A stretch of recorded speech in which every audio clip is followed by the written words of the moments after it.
کی بات مان لیتے ہیں کہ چلو جی یزید نے پہلے حملہ کیا، حالانکہ سب بالکل جھوٹ ہے، کیا ہے بولو، لیکن پھر بھی ان کے ذہن میں ہو گئے یار شاید یہ بریلوی ایسے کہتے ہو، شاید حقیقت میں ہو کہ وہ پہلا ہی لشکر والا یزید والا ہے۔ ان کے جواب کی میں یہاں تجزیہ نہ بگے تو تحصیل الدین شاہ کا شاگرد نہ خواجہ طوری کا منتا نہ کہنا۔ حکم کلی ہو نا، کلی چیز حکم کلی کے بعد جزیات کو حکم بدل جاتا ہے۔ شاباش جی، حکم کلی کے بعد جزیات کو حکم بولو، اور ایک آدمی نے کلی کی شے ہوندی ہے جڑا ریلوے اسٹیشن تو میں دسنا تجھے مجموعی طور پہ کسی چیز کا حکم لگایا جائے وہ کلی حکم ہوگا، اس کی آگے شاخوں پر اس کی جزوں پر حکم لگایا جائے تو اس کو جزئی حکم کہتے ہیں۔ مثلا من جلالے یا رام، اور بولو کھادی اتنی ہے کہ بولی ہے، من جلال ہے نا، حکم کلی یہ ہے کہ بھینس حلال ہے۔ اب بھینس حلال ہونے کے باوجود بھینس میں 7 ایسی چیزیں جو حرام ہیں، جو کیا ہے بولو، بھینس کا خون حرام ہے، بھینس کا خون کیا بولو، بھینس کا پتا حرام ہے، بھینس کی شرمگاہ چھوٹے بڑے پیشاب کی جگہ حرام ہے، وہ کھانا کیا ہے بولو، حرام ہے۔ اسی طرح اس کے جسم میں 7 اس کے غدودیں بھی ہوتی ہیں، 7 چیزیں آتی ہیں جو حرام ہے۔ بندہ کہے جناب کہ یہ بھینس کے اندر جو اس کا پتا ہے یہ حلال ہے، کوئی پوچھے کیوں جی، وہ آگے سے کہو جناب بھینس حلال ہے لہذا اس کا پتا حلال ہے، وہ کہے گا نہیں یار حکم کلی کے بعد بعض جزیوں کا بعض فریضوں کو حکم بدل جاتا ہے، بعض فریضوں کو حکم کیا ہو جاتا ہے بولو۔ سرکار نے فرمایا کہ قسطنطنیہ پر حملہ کرنے والا پہلا لشکر کیا ہوگا؟ بعض اوقات اکثر بھی حکم الکل کے تحت زیادہ جنتی ہوں تو جنتیوں کو حکم لگا دیا جاتا ہے۔ کسی علاقے میں پڑھے لکھے کے لوگ زیادہ ہوں نا، کہتے ہیں پڑھے لکھے لوگوں کا علاقہ ہے، کیوں ہوتا ہے پڑھے لکھے لوگوں کا؟ اس کا مطلب یہ نہیں کہ کوئی کدو کبھی جاہل نہیں، وہ تھوڑے بہت ہوتے ہیں لیکن انہوں نے جہالت تقیر ہوتی ہے، کسی زیادہ لوگوں نے علم دیا جاتا، زیادہ لوگوں نے بولو اسی طور پہ سرکار نے فرمایا جو پہلا لشکر کرے گا حملہ وہ جنتی ہے، مراد یہ کہ مسلمانوں کا گروہ ہوگا۔ سرکار کی حدیث سے توجہ کرنا، سینے پہ ہاتھ رکھ کے ذرا توجہ سے سننا۔ سرکار کی حدیث پاک کا مفہوم ہے کہ جو دو مومن اللہ کی رضا کے لیے، اللہ کی بولو، اللہ کی دنیا کی کوئی لالچ نہ ہو، آپس میں مصافحہ جب کرتے ہیں رب کی رضا کے لیے، اللہ ان کو معاف کر کے جنتی بنا دیتا ہے۔ سبحان اللہ، کیا کرتے ہیں؟ معاف کر کے بولو۔ اب بندہ کہے کہ نبی کی حدیث ہے کہ 2 ہاتھ ملانے والے جنتی ہیں، بندہ بس دن کو لوگوں کے ساتھ ہاتھ ملاتا رہے، رات کو ماں کو بھی قتل کرے، باپ کی بھی بےدبی کرے، پڑوسیوں کی چوری بھی کرے، زنا بھی کرے، شراب بھی پیے، کہ بس نبی کی حدیث ہے جس نے ہاتھ ملائے وہ جنتی ہے، جس نے ہاتھ ملائے وہ اس خوشخبری کا مستحق ہونے کے لیے ضروری ہے کہ باقی کام بھی جنتیوں والے کریں، باقی کام بھی بولو۔ بتاؤ جنتیوں کے سردار کو شہید کروانا یہ جنتیوں والا کام ہے یا جہنمی کتوں والا کام ہے؟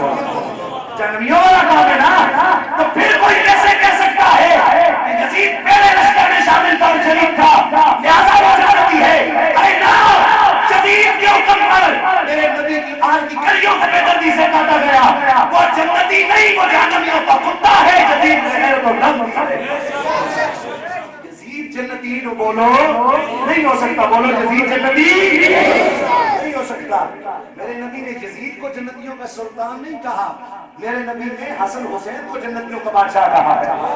کس کو کہا؟ بولو جنتیوں کا بادشاہ حسن اور دوستو حسین کو شہید کرنا، وہ ہاشمی کہتے ہوتے تھے نا کہ بوسہ گاہ کو جب یہاں گلے کو حسین کے گلے کو کاٹا گیا تو وہ صرف حسین کا گلا نہیں کٹا بلکہ بوسہ گاہ مصطفیٰ کٹا، محبت رسول پہ چھری پھیری گئی، کیونکہ سرکار حسین کے گلے کو چوما بھی کرتے تھے، لبوں کو چوما کرتے تھے، آپ سرکار حسین کے پیشانی کو چوما کرتے تھے اور حسن حسین کو چھوما کرتے تھے۔ صحابہ نے عرض کی حضور چومنے کا مفہوم تو نظر آتا، سمجھ آتا ہے، سونگنے کا معاملہ کیا ہے؟ فرمایا صحابہ یہ میرے 2 پھول ہیں، مجھے ان سے جنت کی خوشبو آتی ہے، مجھے ان سے جنت کی بولو۔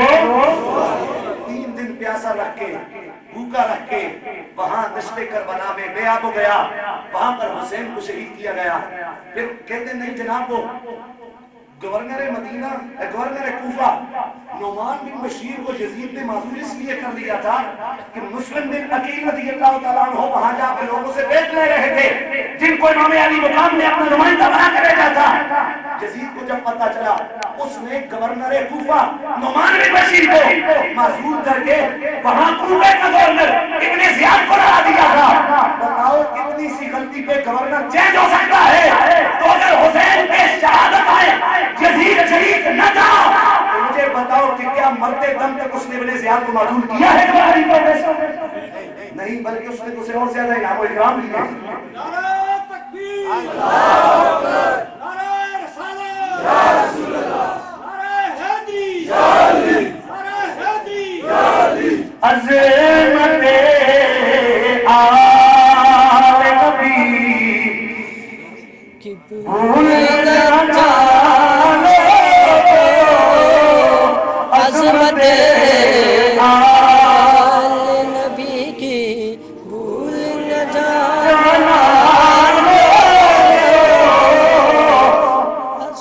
دیکھنا غیر کی باتوں میں نیا